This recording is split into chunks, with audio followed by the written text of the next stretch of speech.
It almost looks like hail dents.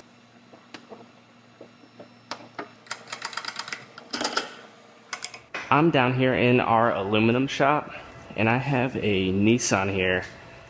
This one has a bunch of damage across the front end. I don't know what happened to this one. It almost looks like hail dents, but hail wouldn't leave all these marks. So that makes me think this is probably vandalism, is my guess. A ball peen hammer or something. I could be wrong, I really don't know.